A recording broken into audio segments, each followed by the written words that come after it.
ونشهد أن محمدا عبده ورسوله أرسله بالحق بشيرا ونذيرا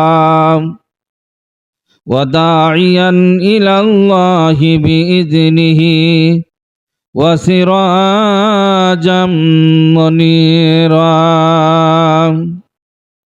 فقد قال الله تبارك وتعالى إن الذين آمنوا وعملوا الصالحات كانت لهم جنات الفردوس نزلا إن الله وملائكته يصلون على النبي يا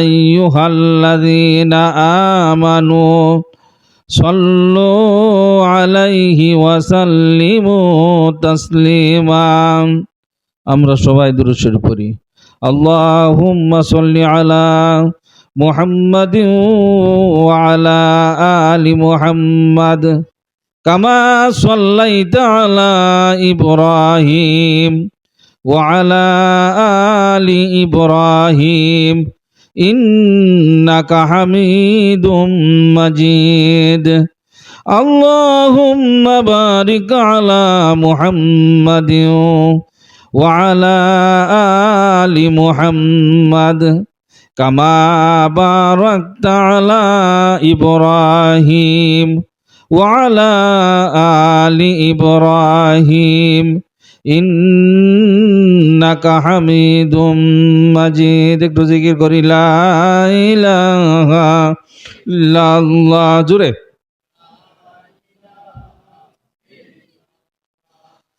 লা ইলাহা ইল্লাল্লাহ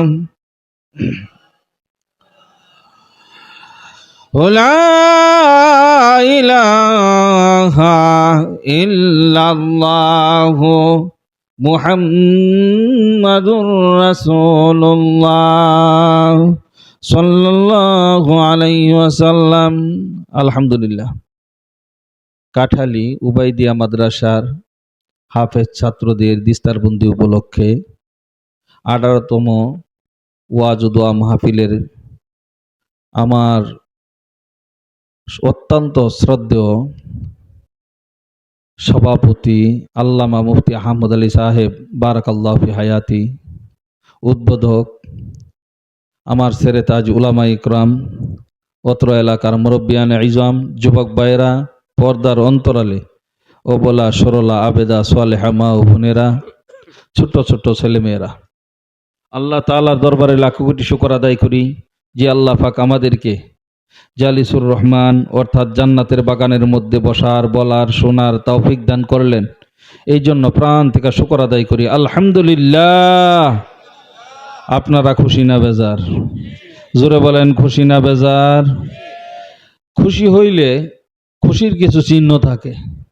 সেই হিসাবে যেহেতু জালিসুর রহমান জান্নাতের বাগানে বসছি, আপনারা বলেন জান্নাতের মধ্যে যারা গুনাহগার মানুষ প্রবেশ করবে না নেককার মানুষ? যদি বলতে পারেন যে হুজুর আমিও মোটামুটি গুনাহগার, কিন্তু আল্লাহ তাআলা যখন এই সামিয়ানার নিচে সুযোগ করে দিলেন আসার জন্য, তাহলে আপনার আমার গুনাহগুলি মাফ করাইয়া পরেই প্রবেশ করার সুযোগ দিছে। সুবহানাল্লাহ কইতেন না? যাই হোক, আমি কোনো অন্য দিকে যাব না, সরাসরি ওয়াজের দিকেই ঢুকবো। আমি কোরআনের একখানা আয়াত তেলাওয়াত করেছি। আল্লাহ তাআলা বলেন ইন্নাল্লাযীনা আমানু, হে ঈমানদারগণ, নিশ্চয়ই যারা ঈমান আনলো, ওয়া আমিলুস সালিহাত, যারা আমলে সালিহাত করলো। দুইটা শর্ত দিছে। এক নাম্বার হইল যারা ঈমান আনলো, দুই নম্বর হলো যারা আমলে সালিহাত করলো। আল্লাহ তাআলা বলেন কানাত লাহুম জান্নাতুল ফিরদাউস নুজুলা, তাদেরকে আমি আল্লাহ তাআলা জান্নাতুল ফিরদাউস দান করব। কঠিন না সহজ? কি কোন, কঠিন না সহজ? এই জান্নাতের মধ্যে যদি যাইতে হয় আল্লাহর রাসূল সাল্লাল্লাহু আলাইহি ওয়াসাল্লাম অনেক সাহাবীদেরকে, যেরকম 10 জন সাহাবী আল্লাহ তাআলা দুনিয়ার মধ্যেই ঘোষণা দিয়েছেন আশারাই মুবাশশারা, 10 জন জান্নাতের সাহাবী, শুনেন নাই? এরকম আরো সাহাবীর মাঝে মধ্যে আল্লাহর রাসূল ঘোষণা দিয়েছেন। ঘোষণাগুলি কেমনে দিছেন? রাসূলের নিজের থেকে দেন নাই, আরশ মুআল্লার থেকে আল্লাহ তাআলা ঘোষণা দিছেন, জিবরাইল দ্বারা খবর দিছে, এই খবর আইনা রাসূলের কাছে পৌঁছাইছে, পৌঁছানোর পরে রাসূল বলছে যে এই ব্যক্তি জান্নাতি।